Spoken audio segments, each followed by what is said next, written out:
10th class के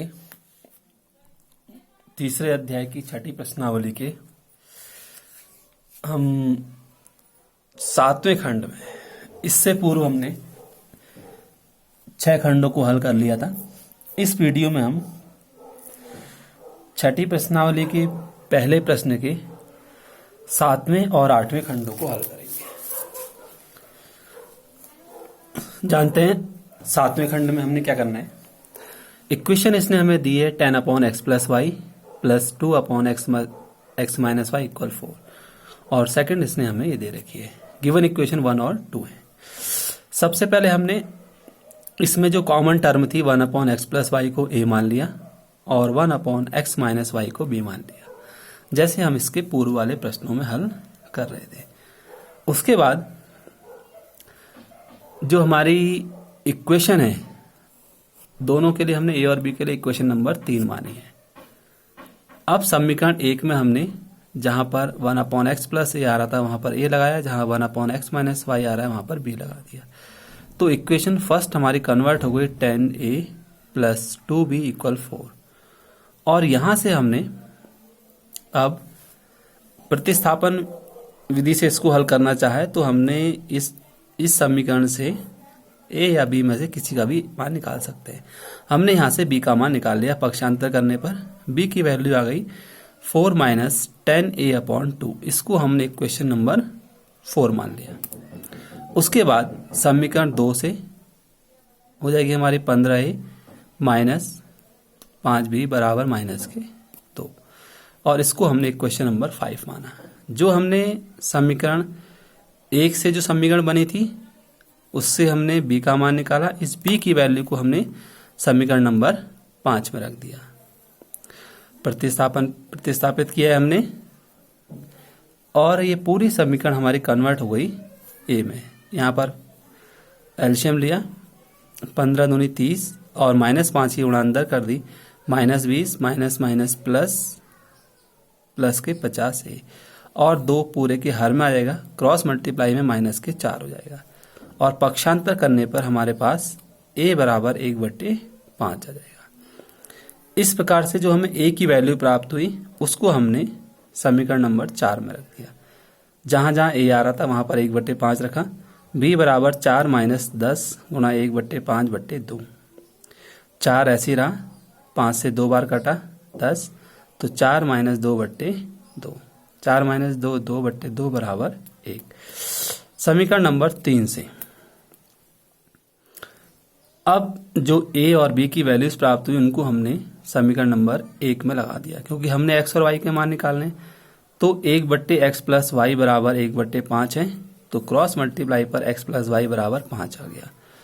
और इसी प्रकार से 1/x - y = b था, तो x - y = 1 हो गया। इनको हमने 6 और 7 मान लिया। अब तक हमारे यहीं पर आंसर आ जा रहे थे, लेकिन अब हमने चूंकि ये मिक्सअप दोबारा समीकरणें हो गई हैं तो दोबारा से हमने इसमें अब सिंपल हमने विलोपन विधि का प्रयोग किया है। चूंकि हम देख रहे हैं चरों के गुणांक क्या है, हमारे बराबर है, चिन्ह विपरीत है। अगर हम जोड़ेंगे तो y वाले कैंसिल होंगे, घटाएंगे तो x वाले टर्म कैंसिल होंगे। फिलहाल हमने समीकरण नंबर 6 और 7 को जोड़ लिया, तो y से y कटा, 2x = 5 और 1 6 और x = 3 और जो x का मान 3 आया वो समीकरण नंबर 6 में लगा दिया और इस प्रकार से हमारी ये y की वैल्यू हमें प्राप्त हो जाएगी।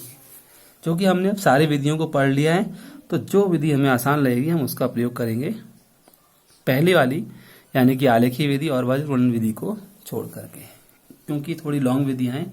इनका प्रयोग हम तभी करेंगे जब ये हमसे कहेगा। प्रतिस्थापन या विलोपन विधि को हम अपनी सुविधानुसार इन प्रश्नों में लगा सकते हैं। अब पहले का हमारा लास्ट खंड है 8वां।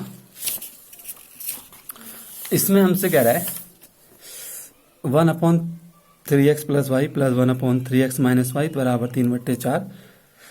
सेम कंडीशन 7वें प्रश्न की तरह ही है। 1/3x + y को हमने a माना, 1/3x - y को हमने b माना और ये हो गया a + b। सिंपल है, ये कोई गुणांक नहीं है, तो a + b = 3/4 और यहां से हमने b का मान निकाल लिया, यानी कि हम इसमें भी प्रतिस्थापन विधि का प्रयोग करेंगे। समीकरण नंबर 2 से 1/2 है, यानी कि 1/x + 3x प्लस वाई को a माना तो a बट्टे 2 माइनस b बट्टे 2 बराबर माइनस के 1 बट्टे 8। अब जो हमारा समीकरण नंबर 4 से b का मान आया था उसको हमने 5 में लगा दिया। a बट्टे 2 माइनस 1 बट्टे 2 b का मान ये पूरा है।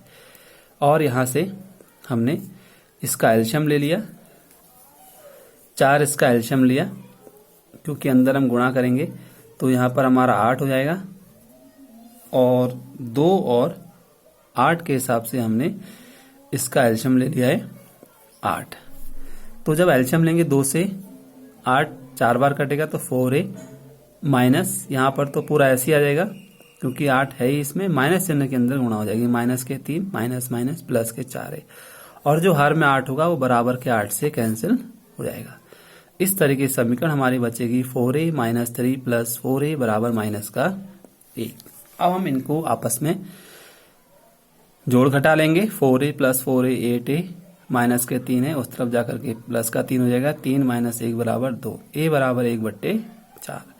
और जो a की वैल्यू हमें प्राप्त हुई है उसको हम लगा देंगे समीकरण नंबर 4 में।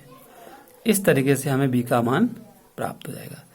और अब हमें जो a और b के मान प्राप्त हुए हैं इन मानों को हम समीकरण नंबर 3 में लगा देंगे, यानी कि 1 बट्टे 3x प्लस वाई बराबर 1 बट्टे 4, क्रॉस मल्टीप्लाई में 3x प्लस वाई बराबर 4, और 1 बट्टे 3x माइनस वाई बराबर 1 बट्टे 2, क्रॉस मल्टीप्लाई में इसका मान 2 हो जाएगा।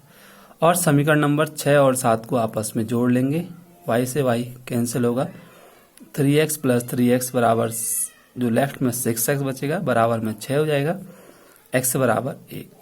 और जो x की वैल्यूज प्राप्त हुई है उसको हम समीकरण नंबर 6 में लगा देंगे, और यहां से हमें y का मान प्राप्त हो जाएगा। इस तरीके से हम इसमें हमने जो 7वां और 8वां खंड था इसमें हमने प्रतिस्थापन विधि का प्रयोग किया हुआ है।